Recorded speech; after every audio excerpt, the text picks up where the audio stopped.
Today's video is sponsored by Age of Empires Mobile. Age of Empires Mobile has been officially released and is available to download today. And today I'll be talking about the official release of Age of Empires Mobile and all the new cool features that have come with this official release of the game. So if you're interested in one of the newest and most insane mobile games out there, you should stick around till the end of the video. Now, just as a quick refresher in case you didn't know or forgot, Age of Empires Mobile is an immersive mobile strategy game in which you fight alongside thousands of players to try and gain victory with your alliance and control Kingsland through dominance of the Imperial City. That is the main goal of the game. It is super fun to fight against all these players and work your way towards the center of the map and try and be the strongest alliance to control it. To achieve this goal of controlling the alliance, you will fight many players and have huge battles of epic size while you compete for pure dominance of the kingdom. It is very similar, I would say, to that experience when you first start Rise of Kingdoms and there is just sheer chaos everywhere and a war to win the kingdom and gain control. That is pretty much the current way that Age of Empires works, and it is a super cool system. Now, all this fighting though, it does kind of lead me into another aspect of the game, and I have been able to experience this a bit more, and that is alliances. Alliances are central to the gameplay in Age of Empires Mobile. Of course, there is the social aspect where you can chat to people from all around the world, and there is a built-in translate system, so I've spoken to people who speak only Spanish, and we're able to communicate. And I find that super fun. It's one of the things that I found the most interesting when I first played Rise of Kingdoms, speaking to people in different countries, like fully different countries.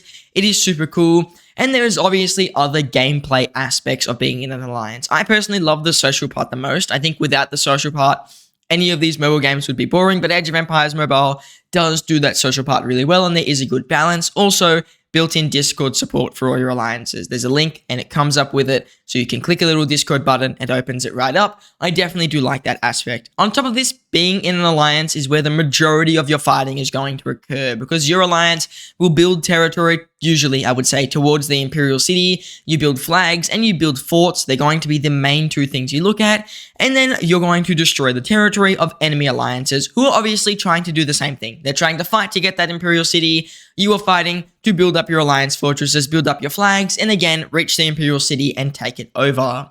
On top of this, the way that you destroy these buildings is you slowly take them down. It's not like you just light them on fire and leave them. When you build them, it's a constant thing. They constantly build over time. So if someone, let's say, just placed down a fort, you have to pretty much try and destroy it as fast as possible, because the longer you let them build it, the stronger that fort is going to get. And you can see on screen, if this recording footage was done at the right time, my alliance fort was at like 38 million out of 60 million hit points, which means it's still building, and it's a good time for our enemies to try and destroy it, which adds just a little bit of strategy.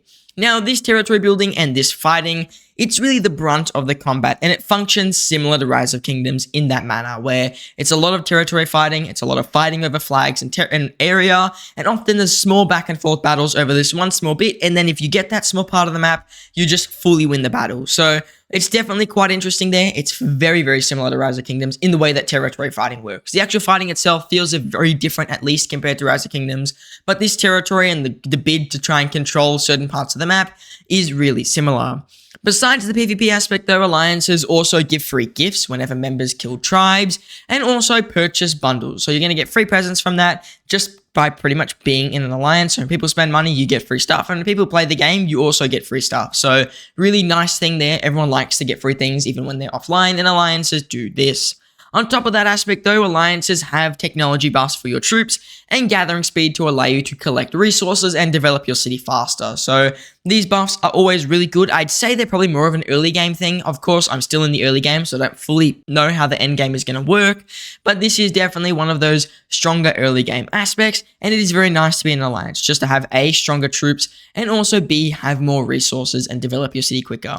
Finally though, the Alliance also have a help system, pretty much identical to Rise of Kingdoms, where you can begin an upgrade and you may request for your allies to assist you, and they just push a button and it will speed it up. It's completely free for both sides. It's going to cut your upgrade times by a ridiculous amount, and it's just super useful. So in case I didn't make it quite obvious, alliances are the central aspect of Age of Empires Mobile. If you're not in an alliance, you can't really play the game and fully enjoy it. You could probably get away with it, but it's going to be much slower. It's going to be more of a slog, and it's probably not going to be as fun. But being in an alliance, it's pretty much the central aspect. It's probably the thing that I like the most about these types of mobile games, which is something that I think is super cool. Now, a key change with the official release is the new civilizations. Previously, when I was doing the beta, I only saw 4 civilizations, I think, and I might be wrong here. It was France, it was Rome, it was Byzantium, and it was China. Those were the 4 civilizations, and there are 4 new. You've got Egypt, you've got Britain, you've got Japan, and I think there is one more I'm forgetting. I can't remember right now. I think it might be Korea. So I think those are the 8 civilizations currently in the game. Personally, I chose the Japanese civilization just to try it out, and I love that feudal Japan look. And on top of this, each civilization is completely different in architecture. Like, they are fully different. There's nothing similar. I don't think there's anything that carries over. The whole map, the whole scenery for each civilization, fully different. It's a whole new experience. Of course, each civilization has unique buffs, and they have a special unit to develop your city and help you fight better. But really, I love that just aspect of the new civilizations. I think it does add a lot of, again, more depth to the game. It gives you a bit more variety, so I do like that there are now 8 civilizations instead of 4, and I found that to be quite cool. The final key point of discussion, I would say, though, is events. The events seem to be quite rewarding in Age of Empires Mobile, and they give rewards that are worthwhile and adequate to assist in building your account, fighting players, and even gaining more commanders. So I like that part of the events. I like the ability to just play these events quite easily and get really good rewards. Maybe I'm saying that just because I'm in the new game. Maybe these rewards will fall off towards the end game, but they look to be quite long lasting. Like, there was stuff in the events to let you summon more commanders and give you more commander sculptures, which I would say is obviously worth the time and effort. I was also able to pretty much reach City Center 17 after playing the game for about 2 days.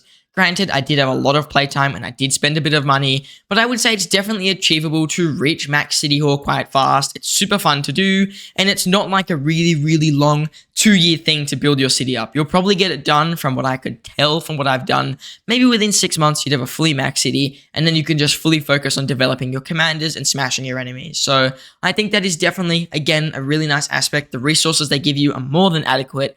There's no real big grinding. Of course, there's going to be grinding, stashing up resources to fight other players, but that is just to be expected with these types of mobile games. So when it comes down to it, I think it's very it's just definitely achievable to build up your city in a relatively easy way, since City Center 17 is, I think, maybe like 8 or 10 off the Max City Center. I don't know the Max City Center level, but it's somewhere around there. So City Center 17 in around 2 days was very good. I don't think I was anywhere near the top in the kingdom, though. There were people with max city halls, probably, or city center, sorry, by the time day 1 had ended. But again, this is a really new game, so there's gonna be people who spend a ton of money on it just to see how it's like. So City Center 17, definitely achievable within 2 days. I think it was super easy to do. I didn't have any big trouble with it, and it was definitely good for me to understand the game a little bit more.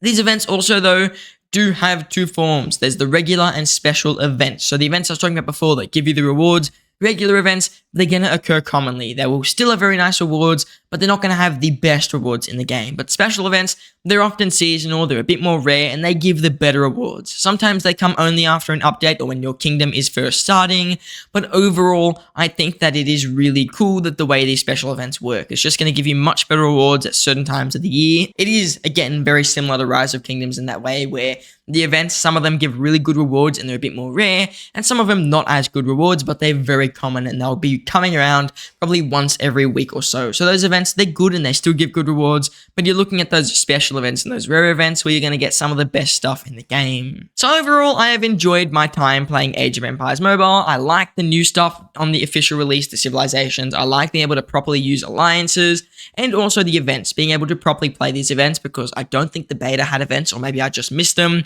But these events are super duper cool. And on top of this, I think that the game is just really, really good. So if you do want to check it out, there'll be a link to download it in the pinned comment and also in the description. And I think I've been given a code to give everybody, again, pinned comment and description, that will let you do 10 free summons, which will probably give you a free commander. So just if you want to play the game, it's a pretty good time to get started, because the game is brand new. They're giving out tons of free stuff in game, not to mention you again do get that ability to summon some free commanders by just logging in. So if you want to play the game, I highly recommend it. Free to download. If you don't like it, you can always uninstall it, and I would put the Archer Syndicate really stamp of approval. Now, I just want to say thank you all for watching, and I hope to see you in the next one.